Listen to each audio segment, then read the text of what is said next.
ಇವತ್ತು ನಾನು ಕತೆ ಹೇಳ್ತೀನಿ. ಒಂದೂರಲ್ಲಿ ಒಂದು ಇರುವೆ ಇತ್ತಂತೆ. ಆಮೇಲೆ ಒಂದು ಪಕ್ಷಿ ಇತ್ತಂತೆ, ಬರ್ಡ್. ಮರದ ಮೇಲೆ ಪಕ್ಷಿ ಕೂತಿತ್ತಂತೆ. ಇರುವುದೇನು ಅಂತ ಮೇಲ್ಗಡೆಯಿಂದ ಒಂದು ಪಕ್ಷಿ ನೋಡ್ಕೊತಾ ಇತ್ತಂತೆ ಹಿಂಗೆ. ಅವಾಗ ಒಂದ್ಸತಿ ಇರುವೆ ಒಂದು ಕೆರೆ ಇತ್ತಂತೆ ಮರದ ಮೇಲೆ, ಒಂದು ನದಿ ಕೆರೆ. ಅದರೊಳಗಡೆ ಇರುವೆ ಬೀಳೈತಂತೆ.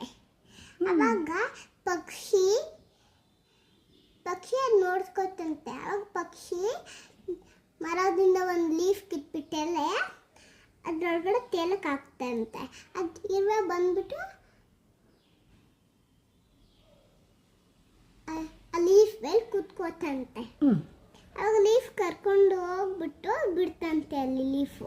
ಅವಾಗ ಲೀಫಿಂದ ಅದು ಲೀಫ್ಗೆ ಟ್ಯಾಂಕ್ಸ್ ಹೇಳ್ಬಿಟ್ಟು ಮೇಲಕ್ಕೆ ಬಂತಂತೆ. ಆಮೇಲೆ ಏನಾಯ್ತಂತೆ, ಪಕ್ಷಿ ಇಬ್ರು ಅದರ ಅಮ್ಮಾಗ ಆಟಾಡ್ಕೊಂಡಿತ್ತಂತೆ. ಅವಾಗ ಪಕ್ಷಿಗೆ ಶೂಟ್ ಮಾಡಕ್ಕೆ ರಾಜ ಬಂದ್ಬಿಟ್ಟು ಹಿಂಗುರಿ ಇಟ್ಟನಂತೆ ಪಕ್ಷಿಗೆ. ಅವಾಗ ಇರುವೆ ನೋಡ್ತಂತೆ. ಅವಾಗ ಇರುವೆ ನಿಧಾನಕ್ಕೆ ಬಂದ್ಬಿಟ್ಟು ಆ ರಾಜನ ಕಳ್ಳ ಕಚ್ಬಿಡ್ತಂತೆ. ಅವಾಗ ರಾಜ ಮೇಲಕ್ಕೆ ಶೂಟ್ ಮಾಡ್ಬಿಡ್ತಾನಂತೆ. ಅವಾಗ ಪಕ್ಷಿ ಅದನ್ನ ಶೂಟ್ ಮಾಡಿ ಕೇಳಿಸ್ಕೊಂಡು ಪಕ್ಷಿ ಬೇರೆ ಪ್ಲೇಸಿಗೆ ಹೊಟ್ಟೋಗ್ತಂತೆ. ಅಷ್ಟೇ ಮುಗೀತು.